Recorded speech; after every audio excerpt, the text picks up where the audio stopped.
waxaan ka bilaabaynaa sheekada godkii labaad.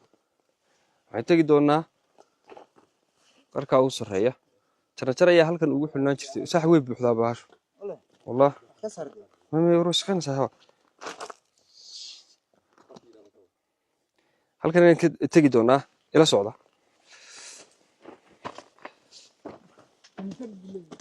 Jaranjar ayuu godkani leeyahay oo ay ku fuuli jireen. Way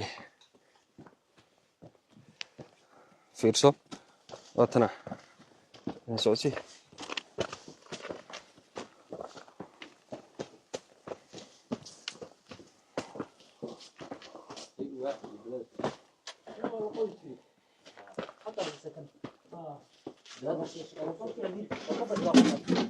qolkan dhisma ku socday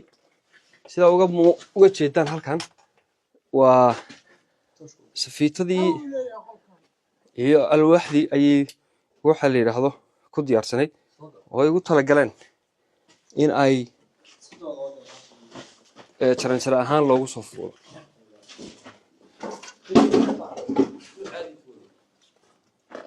way sheekada hadda inoo bilaabanaysaa mar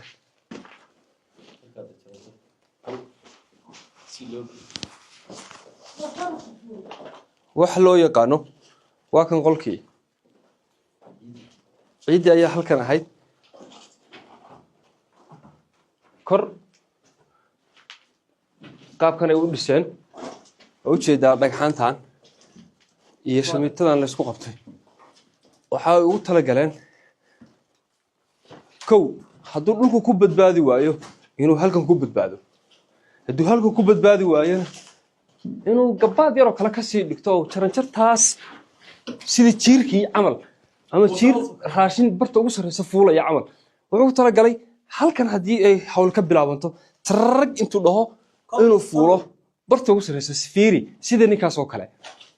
jiirka camal inuu fuulo barta ugu sareysa halkaas inuu naf ka doono iyo gabaad ay si suura gali weeyay halkan ku qabo halkan waa qaybta ay la rabeen dhismaha ciyaalka un ba iyaguna gali kara maadaama qof weyn uusan gali karin in la yiraahdo ku corodo adna halkan gal waa meelo dad u noolaa noloshoodiina ay ku soo ururtay oo kaliya inay u noolaadaan sida xayawaanka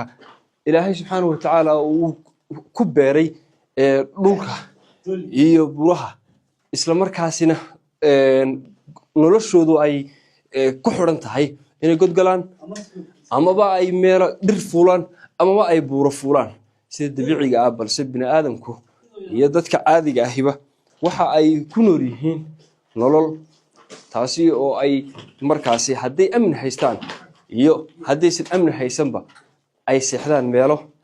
ugu yaraan ku habboon noloshooda waxay rabeen inay khalkhal geliyaan amniga waxay rabeen inay khalkhal geliyaan nabadda waxay rabeen inay khalkhal geliyaan wadajirka iyo shacabka dhul udug Puntland Soomaaliya balse Puntland asaaskeediiba qodobka koowaad waxa uu ahaa amni inay helaan dadkeedu qodobka labaad waxa uu ahaa dadkeedu inay amni helaan qodobka saddexaad dhismaheedii waxa uu qodobka ahaa in dadkeedu ay amni helaan isla markaasina markii dambe la raadiyo Soomaalida intii kale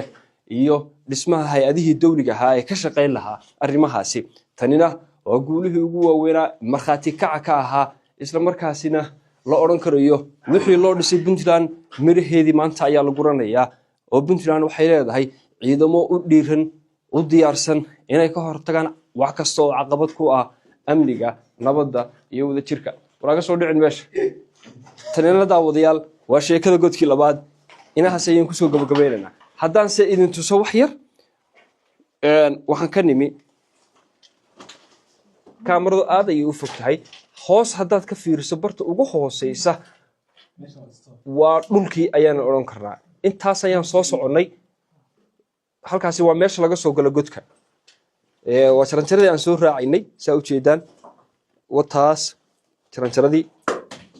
anagu marka hore qarka ayaanu saarnayn barta ugu sareysa oo ay gododkani ku yaaleen balse dhulkii intaas ayuu naga hooseeyay haddana dhulka ayaanu aadi doonaa waadna mahadsantihiin